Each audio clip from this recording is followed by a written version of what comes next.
12 আছে, তোমরা সবাই জানো। আমি আগে কি বলেছি প্রেসি? বলেছিলাম, তাহলে তো দরকার ছিল।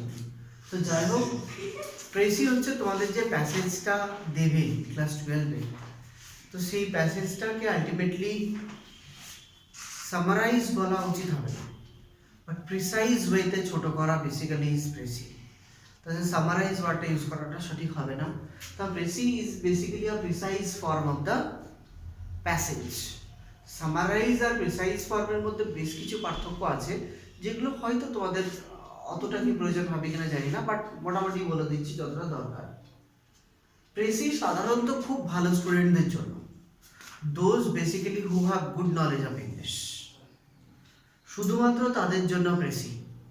এইবার কি তোমাদের ইংলিশের কনস্ট্রাকশনেই দেখলাম যেমন লিখতে গিয়ে টুকটাক প্রবলেম হচ্ছিল, তাহলে সেই কনস্ট্রাকশনের প্রবলেম হলে কিন্তু তাদের জন্য প্রেসি নয়। বাট ওয়েস্ট বেঙ্গল বোর্ডে ফাঁকিবাজ স্টুডেন্টরাও প্রেসিটাকে একটা ভালো রেজাল্ট করার একটা পদ্ধতি হিসেবে ব্যবহার করে ফেলেছে। সেটা শুধুমাত্র প্রপার চেক করেন না টিচার বলে কিন্তু মার্কসটা পেয়ে যাচ্ছে, আদারওয়াইজ কিন্তু পেত না ছেলেগুলো। কারণ প্রেসিতে মার্কস তোলা ইজ বিগ টাফ। পড়ে যেন বোঝা যায় যে হ্যাঁ স্টুডেন্টরা ইংলিশ সম্বন্ধে জানে। সাধারণত প্রেসি ওরা একটা ওয়ার্ড লিমিট বলে দেয় যে এই ওয়ার্ডেই লিখতে হবে। ধরো ওরা বলে দিল 80 ওয়ার্ডসে লিখতে হবে, তো তোমাকে 80 ওয়ার্ডস মেনটেন করতে হবে। It should not be 79, it should not be 81। মানে 80 ওয়ার্ডস মানে 80 ওয়ার্ডস। কেউ কেউ আর্গুও করে থাকে যে 2% এদিক ওদিক করা যায়, এরকম ধরনের কোনো কিছু জেনারেলি প্রেসির কোনো রুল হয় না। বাট একটা ওয়ার্ড দুটো ওয়ার্ড এদিক ওদিক করলে ওয়েস্ট বেঙ্গল বোর্ড যেহেতু তোমরা তাই মার্কস দেয়। বাট যদি আইএসসি তে যাও তাহলে কিন্তু একটা ওয়ার্ড এদিক ওদিক হয়ে যাওয়া মানে তোমাদের একটা হিউজ নাম্বার কেটে নেওয়া হয়, মানে একটা ভালো রকম স্ট্রাকচারাল মার্কস কেটে নেওয়া হয়। তো তার মানে প্রেসিতে ওয়ার্ড লিমিট একটা খুব ইম্পর্টেন্ট পার্ট। সেই ওয়ার্ড লিমিটটাকে মেনটেন করা বারবার সব সময়, যে আমি সঠিক ওয়ার্ডটাকে মেনটেন করব। তুমি বারবার যখন লিখছো তুমি কি সব সময় ওয়ার্ড কাউন্ট করতে থাকবে? বারবার ওয়ার্ড কাউন্ট করতে থাকলে কি হবে, তুমি ভুলে যাবে কি লিখতে চাইছি, অর্থাৎ প্রপার মনের ভাবটা প্রকাশ করাটা মুশকিল হয়ে যাবে। তার জন্য আগে একটু স্ট্রাকচারটা বলে দিই আমার স্টুডেন্টরা কিভাবে করবে। একটা হেডিং দিয়ে দিলে, which is not mandatory, but দিলে হেডিং দেওয়ার পর সাপোজ 80 ওয়ার্ডসে বলেছে। আমার প্রত্যেকটা স্টুডেন্ট, আমি যখন এই টেস্ট পেপারটা দিয়ে দেবো তারপর তোমরা কিন্তু রেগুলার বেসিসে একটা করে প্র্যাকটিস করবে। এবার কি বলতো, করোনা আলাদা বিষয়, বাট যারা পড়ে তাদের জন্য বলছি আমি। সেক্ষেত্রে কি করলাম,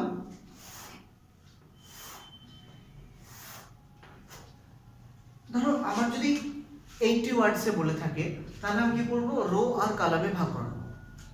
তাহলে আমি এরকম রো করলাম 1 2 3 4 করে আপ টু 16, আর 1 2 3 4 5 পাঁচটা column.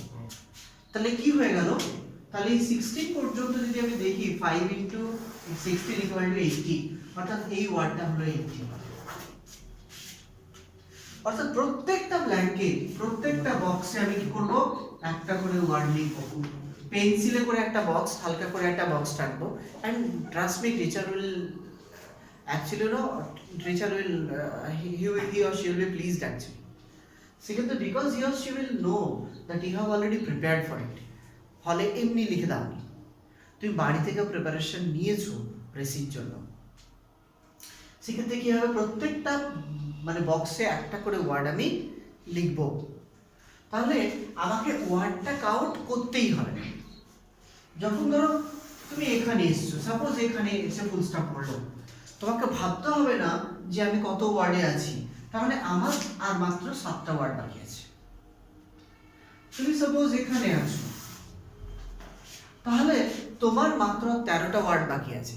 So you can construct the sentence in that way, যে আমাকে আর 13টা ওয়ার্ড আমি লিখতে পারবো, আর 7টা ওয়ার্ড লিখতে পারবো, বারবার কাউন্ট করতে হবে না। বোঝা গেল কি বলছি? কারণ এখানে ওয়ার্ডটা খুব ম্যাটার করে।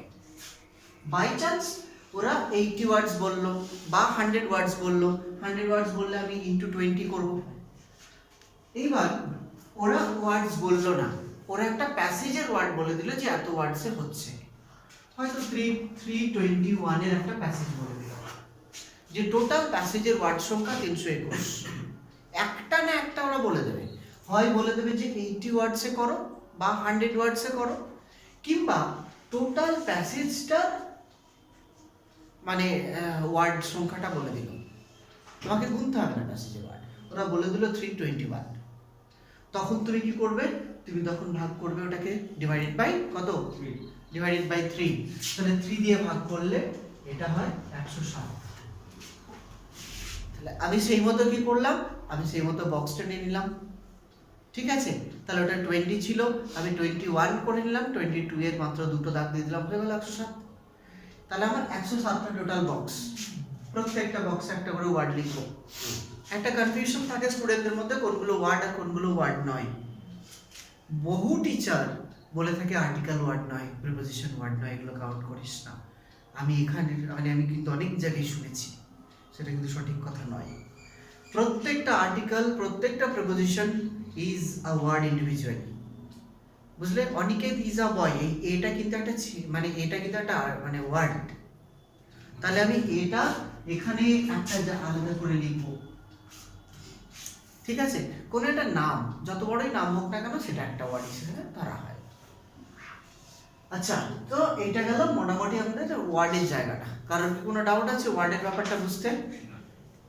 কারণ ওয়ার্ডটা কিন্তু খুব ইম্পর্টেন্ট এটা। আর আমার সামনে যখন তোমরা প্র্যাকটিস করবে, তখন যারা এই পেন্সিলে করে মার্ক করবে না, তাদেরটা দেখবে। প্রথম যখন প্র্যাকটিস করবে আমার সামনে, প্রথম নয়, প্রেসির নিয়মই হচ্ছে precis should be read 3 times, thrice.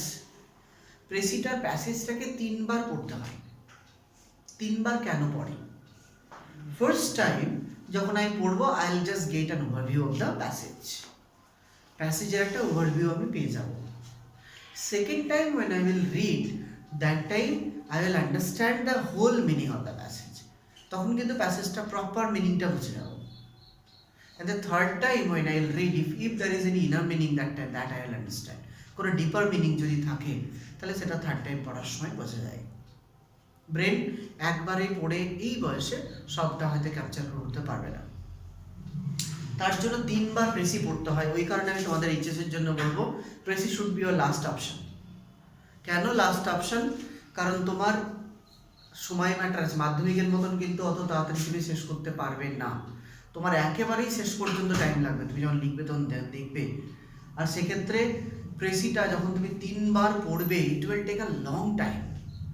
তারপর লিখবে, রিচেক করবে, কারণ ইউ আর রাইটিং ইয়োরসেলফ। সেক্ষেত্রে তুমি যদি রিপোর্ট যদি করো, খুব কম সময় লেগে যাবে। আর কারণ তুমি তো জানো কীভাবে লিখতে হয়। এসছে হেলথ চেকআপ কাপ, মানে আমি করিয়েছি হেলথ চেকআপ কাপ, এসছে অন্য একটা কাপ, পাতিভাবে লিখে দেবে সেটাকে।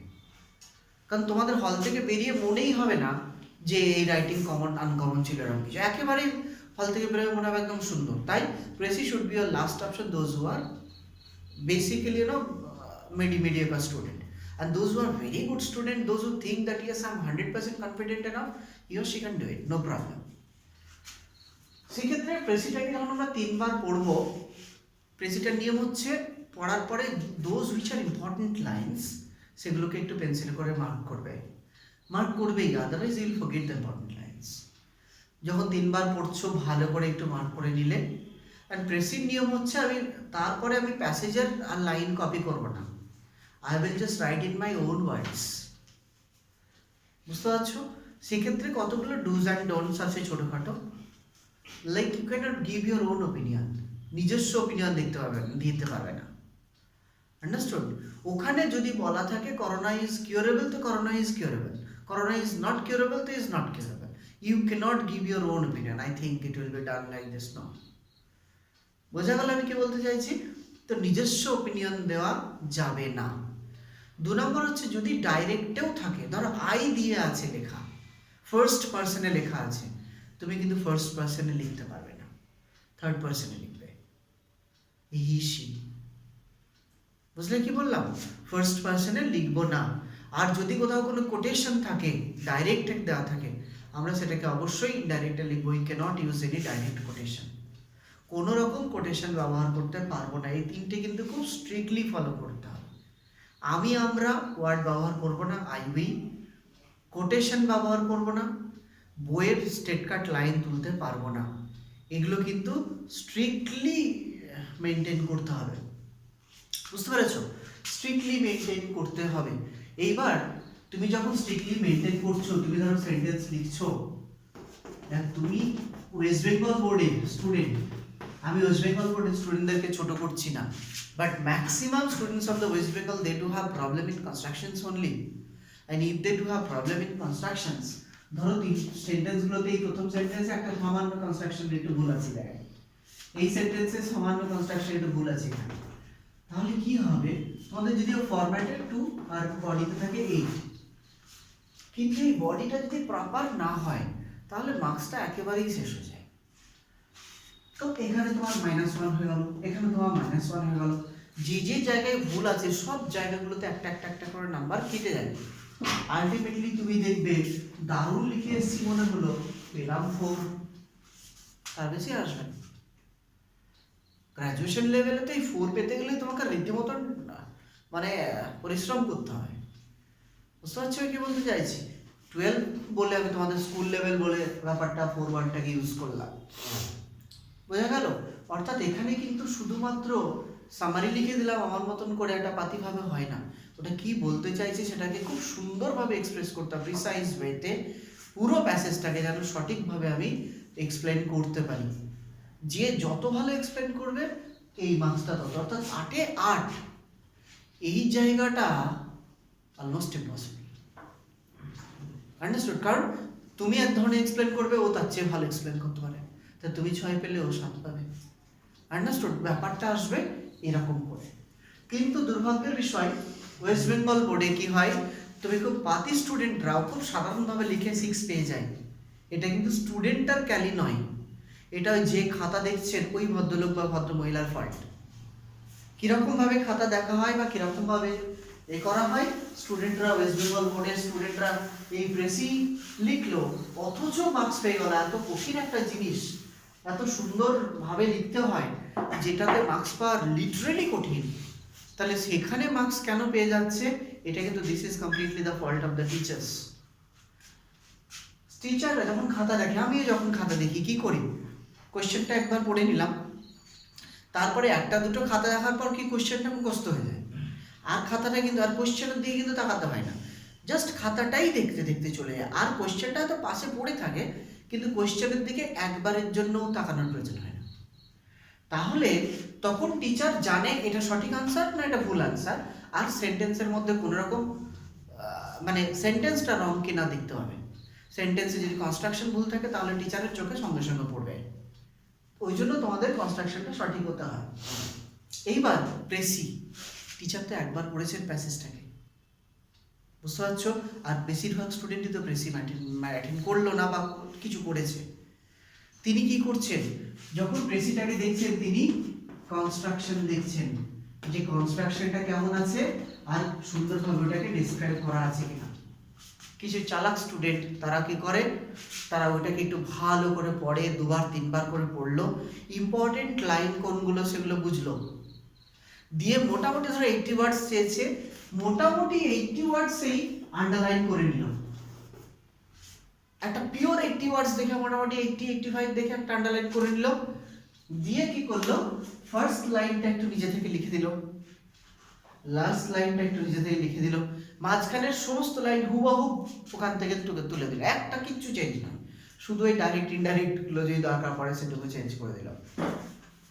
টিচার তো দেখছে সব কারেক্ট সেন্টেন্স এবং দারুণ লেখা, উনি তো কোয়েশ্চেনটা পড়লেন না, তাহলে কি হয়ে গেল, সব কারেক্ট সেন্টেন্স, কারণ তিনি পরপর খাতা দেখে যাচ্ছেন। ওইভাবে দাঁড়িয়ে যে কিছুক্ষণ আমি দেখব সেই ধৈর্য টিচারগুলোর থাকে না, তাতে কি হলো, তাহলে খুব সুন্দর লেখা, তাই তুমি নিজের ভাষায় লিখেছো সম্পূর্ণ, you deserve better marks, you will get better marks. কেন? কারণ ওখান থেকে টুকে নিয়েছে। বোঝাতে পারলাম আমি কি বলছি? অর্থাৎ ফাঁকিবাজিটাই তখন সে কি হবে, 2+6 দিলাম একটা মার্কস, তাহলে কি আমি ফাঁকিবাজি করেই পেয়ে গেলাম? এটা কিন্তু লাকের উপর ডিপেন্ড করছে, তাই লাকের উপর না গিয়ে আলটিমেটলি কি করলাম, it's better to practise, understood, and to practise the other writings as well.